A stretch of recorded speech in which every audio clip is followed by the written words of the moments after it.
Barak Yahweh Barakatah, Yahweh Shah, Barak Yahweh Barakatah, Yahweh Shah, Bahasham, Rakakwadash, the honors to the apostles, the elders, salutations to you, sincere brothers, teaching in truth and sincerity. A lesson will be entitled, Not Ignorant to Satan's Devices. Video was inspired from the YouTube platform Jason Whitlock.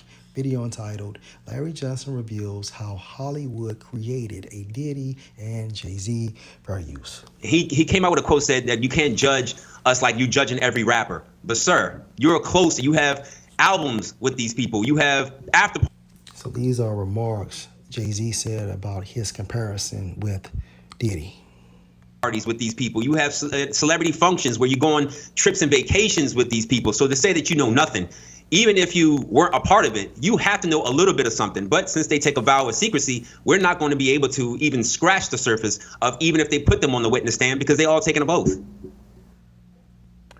Well, there are rumors that like Diddy is inside his prison cell, and every time he gets out, he snitches on someone new trying to get out from underneath. Do you think someone like Diddy could, instead of Jeffrey Epstein being killed or committing suicide, do you think Diddy is perhaps a source of information and maybe is snitching on people?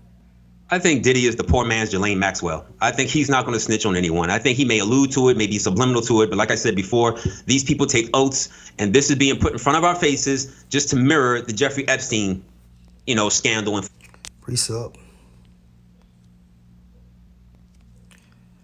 2 Corinthians 2 and 11. Least Satan should get an advantage of us, for we are not ignorant of his devices.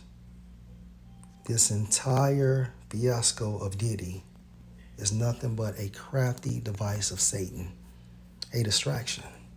Foolishness, and nothing came out of that. No one snitched. We know the flight logs. We know the people who have gone. None of those people have ever been brought into the courtroom to say, hey, I knew him or I didn't know him. And this went on, this didn't go on. It just kind of went away. So especially with, Negro America, they know we have a susceptibility to gossip and hip hop. So they use this as a distraction, knowing that nothing is going to come. Check this out. 6:45. Larry Johnson called it. He said the accuser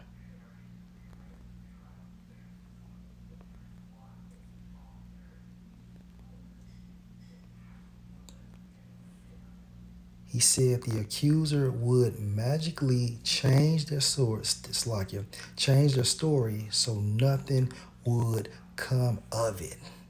Okay, and he called that 5 days ago. And guess what? The accuser has changed her story.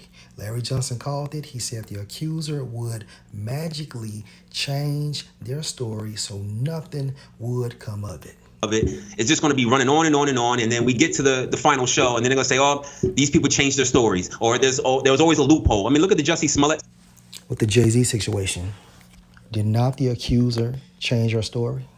situation. We know he lied about this being jumped. We know he lied about the persons that he was with. They lied. So to have the court turn over and say, no, you're good, you're free. You spent enough time doing this lie. I mean, come on. You have to assume it was going to go down the same exact way with Sean Combs. So you think eventually nothing's going to happen to even Diddy or Sean Combs? I mean, he may sit down for a little bit, but we don't know what happened to R. Kelly. Have we seen update photos of him in jail? Have we heard any stories of any inmate that has seen R. Kelly? Have you heard anything that came out of the jail cell he's in? And now that brothers got cell phones in jails, you trying to tell me nobody has said they seen R. Kelly? I don't know, but they're all in the same group. This is what they sacrificed. So, for all we know, R. Kelly could be on a remote island, living it up. Another thing, a lot of celebrities you think are dead, it's nothing but character assassination, meaning that character will be eliminated. And guess what? That same celebrity is playing someone else. This is how deep this shit gets. Or ritualize themselves for. This is what they do. This is a sense of worship for them. Why would they get punished? And this sense of worship goes into Satanism.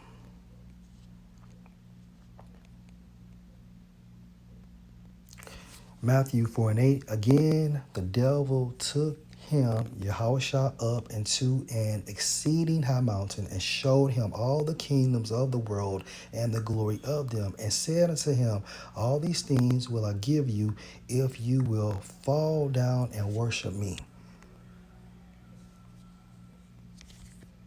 And this is the same thing Jay-Z, Diddy, so on and so forth did to attain earthly goods.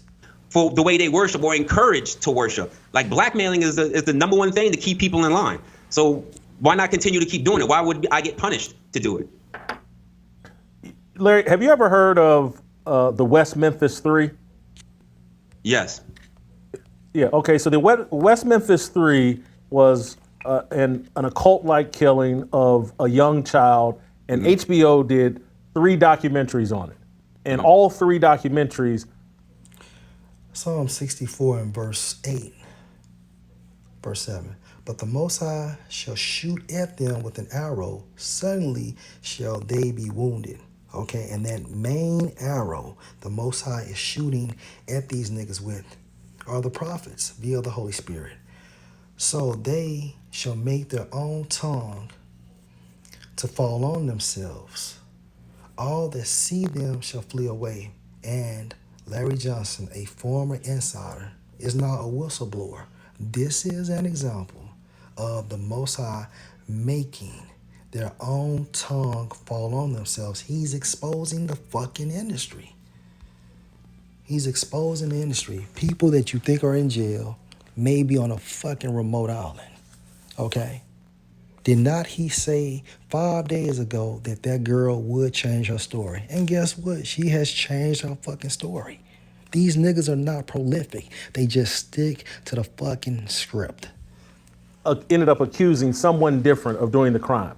The West Memphis Three went down for it. Damian Echols, Jason Baldwin, and Jesse Miss Kelly. These are 3 teenage boys that murdered a really young child.